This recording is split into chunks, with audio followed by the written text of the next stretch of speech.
Perkenalkan, nama saya Josafat John Loho dari kelas 4 AKBG. Saat ini saya akan mempresentasikan tugas dari mata kuliah Entrepreneurship dengan judul menyebutkan dan mengidentifikasi karakteristik wirausahawan. Yang pertama ada ciri-ciri wirausaha. Ciri-ciri yang pertama adalah memiliki jiwa kepemimpinan. Salah satu ciri-ciri wirausaha yang berhasil adalah memiliki jiwa kepemimpinan yang baik.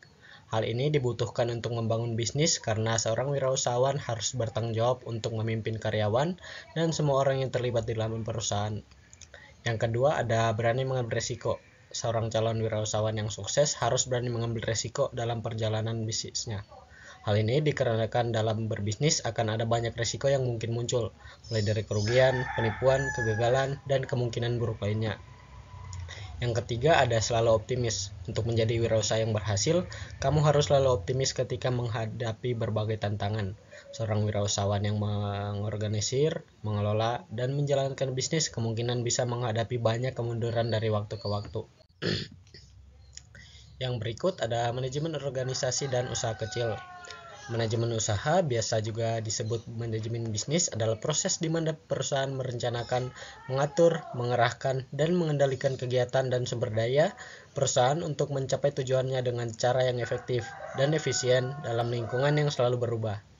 Ini adalah proses mengawasi dan mengendalikan urusan bisnis organisasi. Manajemen usaha juga melibatkan pembentukan lingkungan bisnis bagi karyawan dan pengusaha sehingga mereka dapat bekerja sama untuk mencapai tujuan organisasi dengan sukses dan kompeten. Ini akan memandu sekelompok orang untuk menggabungkan pekerjaan mereka secara terencana untuk mencapai tujuan organisasi.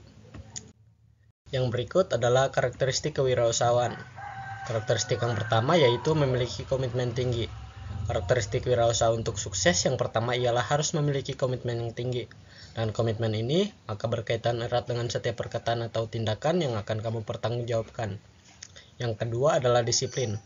Sebagai orang wirausahawan, kamu harus memiliki karakter disiplin yang tinggi.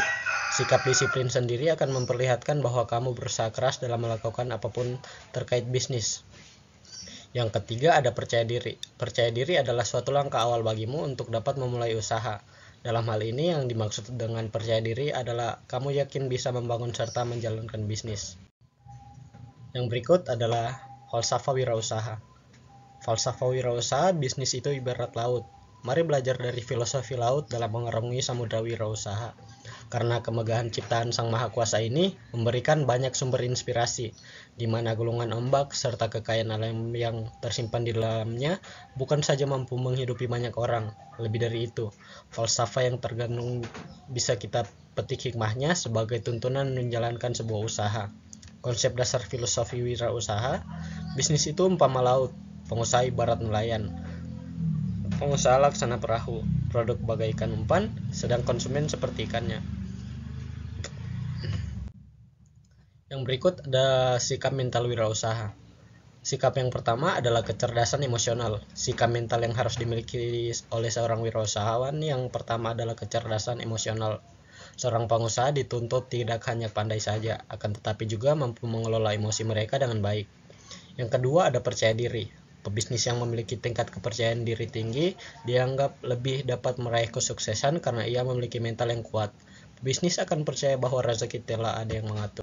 Yang ketiga, tidak anti perubahan. Seorang wirausaha tidak boleh takut akan perubahan, karena perubahan itu nyata adanya dan pasti akan terjadi. Sikap mental wirausaha yang baik adalah mampu beradaptasi dan mengaplikasikannya pada bisnis yang dijalankan. Yang keempat, tidak takut gagal. Banyak orang berpendapat bahwa takut gagal berarti ia takut untuk bertumbuh.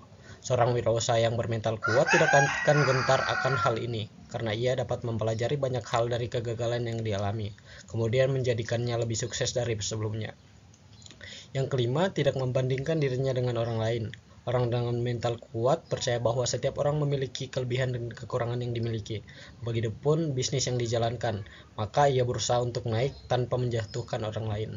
Yang berikutnya adalah membangun etos kerja. Etos sebagai keyakinan yang berfungsi sebagai panduan tingkah laku bagi seseorang, sekelompok, atau sebuah institusi. Keberhasilan individu ataupun institusi biasanya didasari dengan etos kerja yang sangat kuat. Oleh sebab itu, etos kerja menjadi sangat penting untuk menjadi dasar dalam memulai bekerja, untuk menumbuhkan etos kerja di lingkungan. Etos kerja juga merupakan totalitas kepribadian dirinya serta caranya mengekspresikan, memandang, meyakini, dan memberikan makna pada suatu yang mendorong dirinya untuk bertindak dan meraih amal yang optimal sehingga pola hubungan antar manusia dengan dirinya dan antara manusia dengan makhluk lainnya dapat terjalin dengan baik. Etos kerja berhubungan dengan beberapa hal penting seperti orientasi ke masa depan, menghargai waktu, tanggung jawab, hemat dan sederhana, dan persaingan yang sehat. Dan yang terakhir ada faktor kunci keberhasilan mendirikan usaha kecil. Yang pertama ada memiliki pengetahuan tentang usaha. Saat menjadi pengusaha, baik usaha kecil atau besar, diperlukan modal dasar pengetahuan yang cukup tentang dunia kewirausahaan. Yang kedua, membuat perencanaan matang. Peluang usaha yang terkesan sepele, berdagang bukan suatu yang mudah. Kamu perlu membuat perencanaan yang matang karena ini faktor keberhasilan sebuah usaha. Pikirkan dengan masak-masak tentang bisnis yang ingin kamu jalani. Misalnya, membuka usaha makanan berat, cemilan, atau hiasan ulir. Yang ketiga, ada berani mengambil tindakan dari risiko. Membangun usaha tidak luput dari risiko, apalagi kalau kamu memutuskan berhenti dari pekerjaan dan fokus terhadap bisnis baru. Yang keempat, memanfaatkan peluang dengan baik. Setiap langkah yang kamu jalani pasti menemukan tantangan yang terkadang membuatnya licin. Padahal kalau melihat dari sisi lain, kamu bisa menemukan peluang dari rintangan yang sedang ada di hadapan. Yang kelima adalah mengetahui cara promosi yang tepat. Saat menjalani bisnis, kamu membutuhkan promosi yang tepat agar sesuai dengan target pasar, sehingga ini menjadi faktor keberhasilan sebuah usaha. Sekian presentasi dari saya, terima kasih.